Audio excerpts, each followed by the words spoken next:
প্রেমে মজিল মোড়। ৮ বছরের সংসার ভেঙে ফেসবুকের প্রেমিকের সাথে সন্তানকে নিয়ে ৪ মাসে দুবার বাড়ি ছাড়ল যুবতী। চেন্নাই থেকে উদ্ধার করল পুলিশ। গ্রেফতার প্রেমিক, চাঞ্চল্য বেলদা থানা এলাকায়। ফেসবুকে প্রেম আর তাতে ভাঙলো ৮ বছরের সংসার।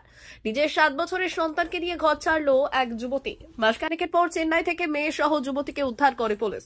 গ্রেফতার হয় প্রেমিক। ধৃত যুবকের নাম কৌশিক মাইতি, বাড়ি পূর্ব মেদিনীপুরের কাথি থানা এলাকায়। সোমবার তাদের দাঁতন আদালতে পেশ করা হয়। শুধু এবার নয়, পুলিশ জানিয়েছে মাস ৪ আগে একইভাবে মেয়েকে নিয়ে প্রেমিকের সাথে চম্পট দিয়েছিল ওই যুবতী। ঘটনায় চাঞ্চল্য এলাকায়। বয়স তখন ১৮ বছর। পাড়ার এক যুবকের সঙ্গে হয় প্রেম, আর সেই প্রেম গড়ায় পরিণয় হয়েছে একটি কন্যার সন্তান। কিন্তু বিয়ের ৮ বছর পেরোতে না পেরোতেই সম্পর্কে ফাটল ধরে, ভাটা পড়ে প্রেমে। মোবাইলে ফেসবুকের মাধ্যমে জোটে নতুন প্রেমিক। পূর্ব মেদিনীপুরের কাথির বাসিন্দা সেই প্রেমিকের সাথে গত এপ্রিলে নিজের মেয়েকে নিয়ে চম্পট দিয়েছিল বেলদা থানা এলাকার ওই যুবতী। যুবতীর বাবার করা অভিযোগের ভিত্তিতে সেই সময় যুবতীকে উদ্ধার করে নিয়ে এসেছিল বেলদা থানার পুলিশ। ৩ মাস পেরোতে না পেরোতেই গত জুলাইয়ের শেষ সপ্তাহে আবারও সেই প্রেমিকের সাথে ঘর ছাড়ল যুবতী।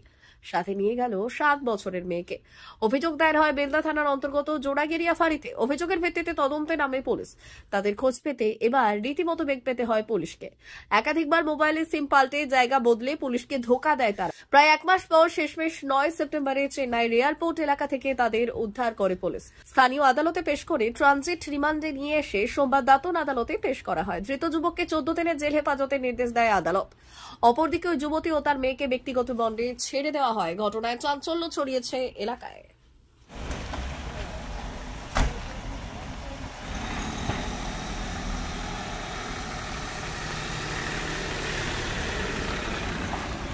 মা ওয়েলফেয়ার ফাউন্ডেশন নেশা মুক্তি ও পুনর্বাসন কেন্দ্র। বিজ্ঞানসম্মত আধুনিক পদ্ধতি ও অভিজ্ঞ চিকিৎসকদের দ্বারা চিকিৎসা ও কাউন্সেলিং করানো হয়। নেশার প্রবণতা থেকে বের হওয়ার জন্য চাই সৎ ইচ্ছা। এই নেশাসক্ত ব্যক্তিদের নানান সমস্যার সম্মুখীন হতে হয়। তারা চাইলেও এই পথ থেকে বেরিয়ে আসতে পারেন না। হতাশ ও একাকিত্ব বোধ করেন। তাদের ভুল পথ থেকে স্বাভাবিক জীবনে ফিরিয়ে আনতে আমরা বদ্ধপরিকর। মাদকাসক্ত ব্যক্তি পাগল নয়, খারাপ নয়, তারা শুধুই অসুস্থ। প্রয়োজন শুধু সঠিক চিকিৎসা।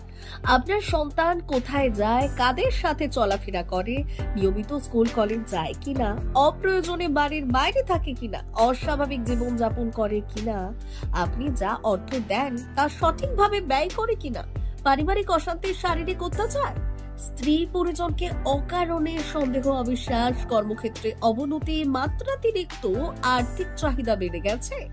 তার মানে আপনার প্রিয়জন তীব্র নেশাগ্রস্ততায় বা মানসিক সমস্যায় ভুগছেন। নেশামুক্তি ও মানসিক রোগের নিরাময় ও কাউন্সেলিং কেন্দ্র এখন বেলদায়। মদ, গাঁজা, ড্রাগস ও ইত্যাদি বিভিন্ন ধরনের নেশা এবং মানসিক রোগের চিকিৎসা করতে হলে আজই আসুন মা ওয়েলফেয়ার ফাউন্ডেশন। এখানে আমাদের চিকিৎসা পদ্ধতি: ১. নেশাগ্রস্ত রোগী এবং তার পরিবারের কাউন্সেলিং এর ব্যবস্থা। ২. নিয়মিত যোগ, প্রাণায়াম ও ধ্যানের মাধ্যমে এবং মোটিভেশনাল ক্লাসের মাধ্যমে রোগীকে সুস্থ করা। ৩. নিয়মিত ডাক্তারি পরিষেবা ও অভিজ্ঞ সাইকোথেরাপিস্ট দ্বারা কাউন্সেলিং এর ব্যবস্থা প্রদান। ৪. প্রত্যেক রোগীর নিজস্ব শারীরিক এবং সামাজিক বৈশিষ্ট্য অনুযায়ী পৃথক পৃথক কাউন্সেলিং এর ব্যবস্থা, অভিজ্ঞ পরামর্শদাতার পরামর্শ প্রদানের ব্যবস্থা। ৫. অনিচ্ছুক রোগীদের বাড়ি থেকে চিকিৎসা কেন্দ্রে নিয়ে আসার ব্যবস্থা করা হয়। বিশ্ব স্বাস্থ্য সংস্থা দ্বারা অনুমোদিত মদ, গাঁজা, ড্রাগস ও মানসিক রোগে চিকিৎসা করতে হলে আজই আসুন মা ওয়েলফেয়ার ফাউন্ডেশন বেলদা থেকে। যোগাযোগ করুন আমাদের সঙ্গে। Mobile number 9144587202। মা ওয়েলফেয়ার ফাউন্ডেশন, বেলদা, কেশিয়ারি মোড়, রেলগেটের কাছে, মোহাম্মদপুর।